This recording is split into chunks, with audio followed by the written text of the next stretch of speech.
കൊടുങ്ങല്ലൂർ അമ്പലം എന്ന് കേൾക്കാത്തവർ മലയാളികളിൽ അപൂർവമായിരിക്കും. കേരളത്തിലെ ഏറ്റവും പ്രാചീനമായ ക്ഷേത്രങ്ങളിൽ ഒന്നാണ് കൊടുങ്ങല്ലൂർ ഭഗവതി ക്ഷേത്രം എന്നാണ് കരുതി വരുന്നത്.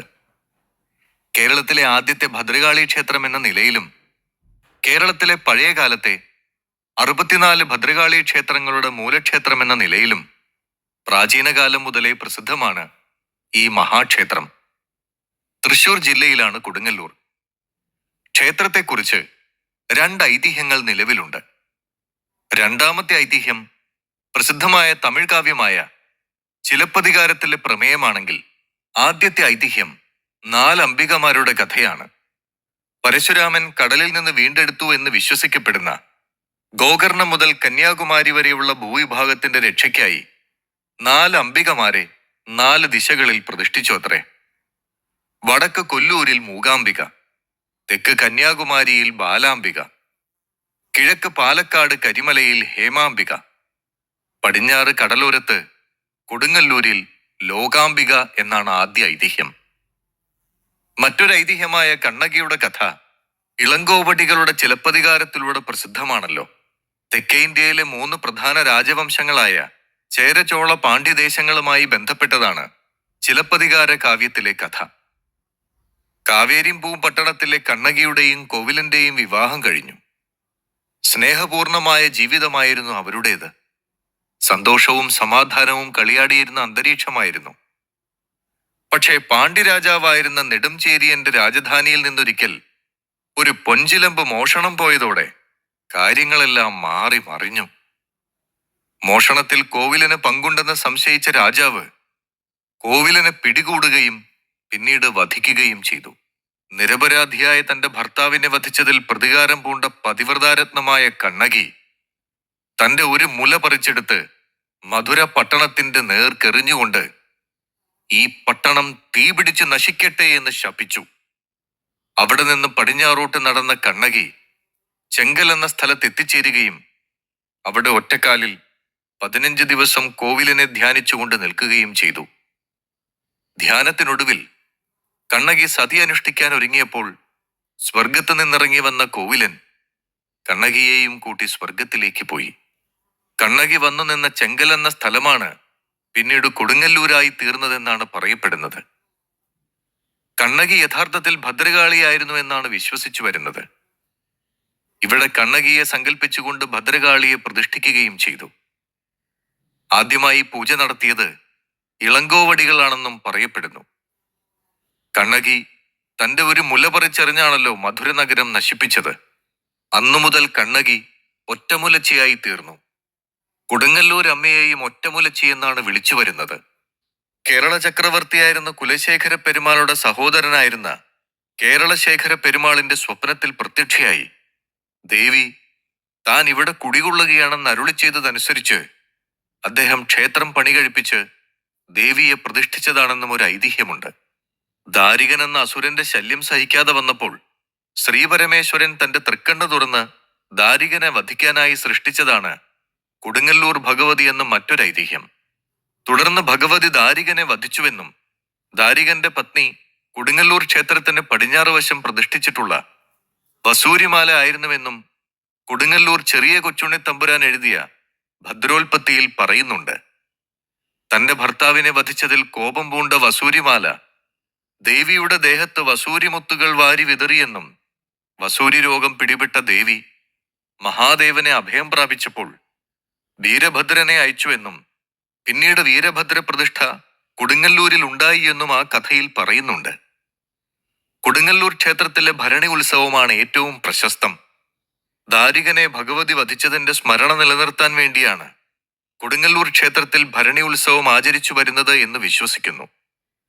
മീനമാസത്തിലെ രേവതി, അശ്വതി, ഭരണി നാളുകളിലാണ് ഭരണി ഉത്സവം നടക്കുന്നത്. ഭരണി ഉത്സവത്തിൽ പങ്കുകൊള്ളാനായി പണ്ടുകാലം മുതലേ തമിഴ്നാട്ടിൽ നിന്നുൾപ്പെടെ ഭക്തജനങ്ങൾ എത്തിയിരുന്നു. കൊടുങ്ങല്ലൂർ അമ്മ മധുര മീനാക്ഷി അമ്മ തന്നെ എന്ന വിശ്വാസത്തിലാണ് ഭക്തരുടെ വരവ്. കൊടുങ്ങല്ലൂർ ക്ഷേത്രത്തിന് കാവെന്നാണ് പറയുന്നത്. കാവിനെ തീണ്ടുന്ന, അശുദ്ധമാക്കുന്ന ചടങ്ങ് എന്ന തരത്തിലായിരിക്കാം കാവു തീണ്ടൽ എന്ന് ഇതിന് പറഞ്ഞു വരുന്നത്. അശ്വതി നാളിലാണ് കാവു തീണ്ടൽ നടക്കുന്നത്. അന്നു രാവിലെ ക്ഷേത്രത്തിലെ മുറപ്രകാരമുള്ള പൂജകളെല്ലാം നടത്തിയ ശേഷം വിഗ്രഹത്തിലുള്ള ആടയാഭരണങ്ങളെല്ലാം പൂജാരി അഴിച്ചു മാറ്റുന്നു. പൂജാരിയെ അടികൾ എന്നാണ് വിളിക്കുന്നത്. തുടർന്ന് പൂജാരി വിഗ്രഹത്തിൽ തൃച്ചന്ദനപ്പൊടി ചാർത്തുന്നു. ഇത് ചാർത്തിക്കഴിഞ്ഞാൽ ഉടനെ നട തുറക്കുകയും ഉടനെ തന്നെ അടയ്ക്കുകയും ചെയ്യുന്നു. ഈ സമയത്ത് ക്ഷേത്രത്തിനുള്ളിൽ മറ്റാരെയും പ്രവേശിപ്പിക്കുകയില്ല. തൃച്ചന്ദനപ്പൊടി ചാർത്തിക്കഴിഞ്ഞാൽ ദേവിയെ ആരും കാണരുത് എന്നാണ് വിശ്വാസം. പിന്നീട് 7 ദിവസം കഴിഞ്ഞാണ് നട തുറക്കുന്നത്.